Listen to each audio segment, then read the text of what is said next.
I mean, Hello, everybody. Welcome back to Leap Is Live. We're so thrilled that you kept us on your list of things to do right here at AHF Foundation, who is accommodating us this month, and it's been outstanding. Let's bump in our guest today, no stranger to the show, the outstanding candidate for U.S. Congress District 19, Kari Lerner. Welcome back to Leap Is Live. thank you. I'm delighted to be here. Kari, you have, since we last had you on the show, you have been a whirlwind. I see you everywhere. And that's what I admire about you. You take nothing for granted. You make sure you try to shake every hand you can and meet the people where they are. Just in general, tell me about your movement around in Southwest Florida, shaking hands with people and getting to know what's on their mind. How's that experience been for you so far? Thank you. It's really important. I think it's really important. That's the job, is to have your finger on the pulse of your district, of your community, of the various communities. When you're elected, you are elected to represent not just one particular group of people or another. And you need to be on the ground, face to face with people, talking about what their issues are. Because as your member of Congress, you are the liaison between us and the federal government. And that is the job. And you can't do the job if you're sitting in an office or if you're out in some other state running around or whatever. You need to be speaking to the people because you are representing the people, and you need to you can't rely on polls on television. You can't rely on, you need to be in and among the people, and not just people that are going to think like you. Mm-hmm. You need to be aware of, what are people concerned about, whether it's what I think they should be concerned about or not. You need to be aware of where they are and realize that's the job. The job is representing and serving. I'm a woman of faith. I live my life. I believe in service. You are to serve the people in your district. You are a candidate for District 19 U.S. Congress. Very diverse district. Yes. In fact, we got all types of races, income, age groups, disabilities, so on and so forth. Mm-hmm. One of the things I noticed is that you make sure that you touch all the communities.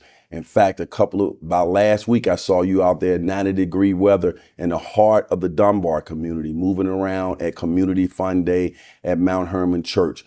You fit right in, you and your husband, just willing and dealing. Of course, you were immaculately dressed. Even though Leap Is Live after work, you are immaculately dressed. And I joke you about it, but I really admire the way you go about what you're doing. That, speaking of the African-American community, there's oftentimes there's disenchantment about voting. My vote doesn't count. Nobody is really, it's not important. What do you say to the African-American community in terms of supporting you and how important their vote is in this upcoming election? Well, first of all, it's important not just to say to people. When I'm out and among the community, I try to ask open-ended questions and listen. And when I do hear that quite a bit, especially from a certain age group in the African-American community, and most specifically in the Dunbar community, and I hear that we have believed in people before, they made promises that just haven't materialized. So I think for me, it's very important that I not promise things that I can't be absolutely sure I can deliver. But what I can promise is that I hear you and I see you. And I am constantly looking for ways to help alleviate those concerns. Let's talk about insurance just real quickly. One of the biggest concerns across all the communities is the cost of housing for various reasons, whether it's renting or owning or whatever. It's the cost of housing. Now, insurance is the biggest factor in that. We all know that there's an insurance crisis in Florida. That's at the state level. But from the federal level, there is a candidate in Congressional District 13, Whitney Fox, who's put together a program. It's called the Cheaper Act. cutting homeowners' expenses and providing equitable rates. Okay, and it is a program loosely based on flood insurance. It's a disaster insurance pool, but it's taken nationwide, not just in a state, because then you have a bigger pool, and it would include wildfires, tornadoes, hurricanes, natural disasters, and earthquakes. And part of that program also is taking a lot of the grants that you can already apply for. There are a lot of grants that as a member of Congress, you can go in and you can work with people in your community. There's grant money available out there, but it takes your member of Congress to alert the communities, hey, we've got this opportunity. Let me help you walk through the process. Let's get your application in there, and then I'll fight for it. I will fight for those resources. But that's a way of bringing, from the federal government perspective, a way of, successfully bringing down the information and bringing that information to people. Bringing the information. To capsulize that right now, that program that you're talking about, it's up and running right now? No, it's a proposal. Okay. It's a proposed program, but it's a solution. Instead of just, arguing about who's at fault for the cause, let's look at solutions. And I'm really excited about that. I think that that's something that would especially benefit the African-American community. Absolutely. Mm-hmm. It's a community that doesn't necessarily always have direction on how to get access to resources that are available. What is your thoughts on Kamala Harris now being the current Vice President Kamala Harris now moving into the role of running for President of the United States? I'm delighted. I am absolutely delighted. The energy and the hope. The energy, the hope, instead of rehashing something that already happened. Joe Biden has done more than anyone ever thought could be accomplished in his term. But I think that trying to campaign, and we just got the hostages released. I know this will air later, but we just got those hostages released. You don't need to say that. And okay. Those hostages released. That was a huge coup. And that took many moving pieces working with our allies. We need our allies as much as they need us. Mm-hmm. And when situations like this come up, we need to behave with respect and decorum, not calling people names and not belittling other countries or belittling individuals. And that's part of you laughed at how I dress.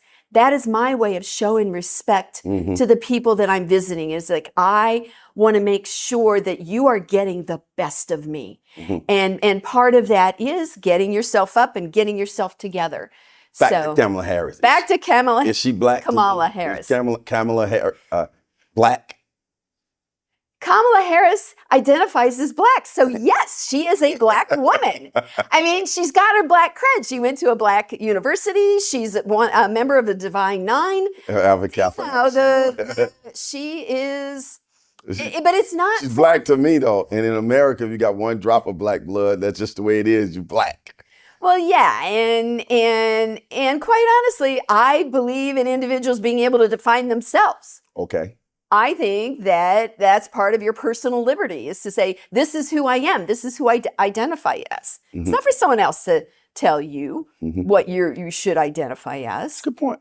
What are your top 3 priorities if elected? Absolutely. Top 3 priorities are, I already talked about the cheaper affordable housing.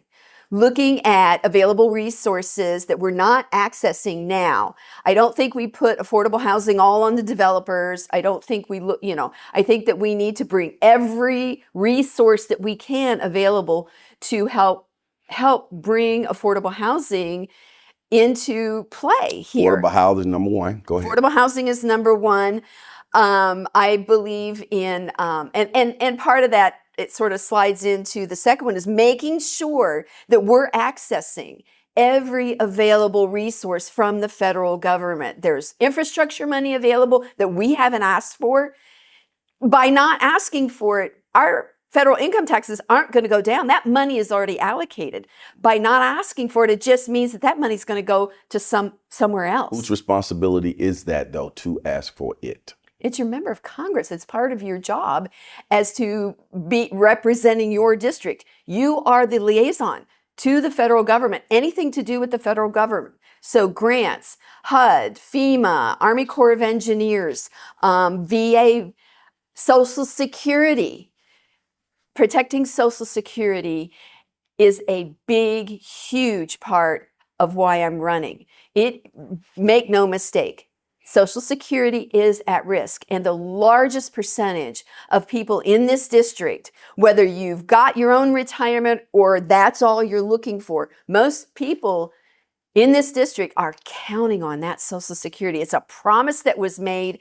It's a program that we paid into, and it is being threatened by my opponent who makes noises all the time. Oh, well, we're going to privatize it. Well, look what happened when 401ks, employer 401ks came out. Prior to 401ks, most people had access to a retirement program, to their pension. Well, pensions all but disappeared. And then look what happened with how volatile the market is. Your 401k is dependent on the market. So Kari Lerner is all for keeping the Social Security as it currently exists, the way it exists. Well, I think we need to make sure that the funding is safe. The funding had been robbed on multiple occasions for other issues, but yes, Social Security, that's two. So affordable housing, Social Security, and protecting our personal liberties. The liberties, those inalienable rights that are guaranteed to us by the Constitution. That includes the right to worship, freedom of religion, the right to worship or not as you choose. They're trying to, in a lot of these, and this goes across a lot of different issues. It does go into healthcare. The right to make your decisions about your own body, not just reproductive healthcare, but geriatric healthcare. All sort of healthcare decisions should be between the individual, their healthcare provider, and their spiritual advisor or not. It's the individual should be able to decide. You should be able to access whatever medical procedures, not based on someone else's religious beliefs, but based on what you believe. Because that has been one of the strengths. Our Constitution, there were two things the forefathers were concerned about. Not having a king, every single group not having a king, every person, all are created equal. Okay, all should be equal before the law. And then the other issue was keeping religion out of the government. Anytime you bring religion into the government, they had seen over decades of horrific wars in Europe, and it goes on today. Look at all the fighting over religion because you have governments that their focus is one religion or another, imposing that upon a populace that may or may not agree with them. So let's take keeping religion out of government. Yes. Are you saying that you're opposed to prayer in the schools and things of that nature? No. What we did in the schools in New Hampshire, when I worked in education, we said the pledge every day, and then we had a moment of silence for prayer or personal reflection. Okay, I don't believe that having led prayers in school, I think that's inappropriate in a public school setting because then you alienate and ostracize. Well, children, well, that's not our faith. That's not what we believe. What's your views on history? History in the school books, history in general that is being attacked in terms of teaching the history of this country and the world the way that it has long been documented? A quality public school education is a national security issue. It is essential that our populace understand history. You have to be taught history, how it happened, in order to learn and move forward. You have to learn history, warts and all. It needs to be taught exactly how it happened from different perspectives. You always hear the victors carry the narrative. The victors are the ones that teach the history. But we have the ability now to really look back and understand, well, there were some other perspectives here. And I think critical thinking requires the ability to look at and be exposed to and experience different perspectives from those that you may hold. When you hear diversity, equity, and inclusion, what comes to your mind, and is it a good thing? Well, diversity, equity, and inclusion, to me, what comes to mind is a level playing field. Is a level playing field. That's what comes to mind. That's what I hear. So it's a good thing. I see it as a good thing. When you are elected to office, Congress, state, federal, what would it be? U.S. Congress, District 19, and you, day one, when you walk into office, what's going to be your number one highest priority? My number one highest priority is going to make sure that I introduce myself to each and every one of my colleagues, because the job is not to go and independently just file a bunch of bills and think that things are just going to happen. You need to meet and learn, meet with your colleagues so that these are the folks you're going to have to work with to benefit your district. So I want to meet with every single member of Congress that'll meet with me, whether I agree with them or not. We still need to be working on behalf of the American people and on behalf of the members of my district. Before I wrap this up, I want people to understand your movement. When we finish this interview now and you take that microphone off, what's happening in the next couple of days on your agenda? Oh, it's not even the next couple of days. I'm going out canvassing this afternoon as long as the weather holds out. Tomorrow there are multiple events. I'm starting at 10:30. There's a candidate forum.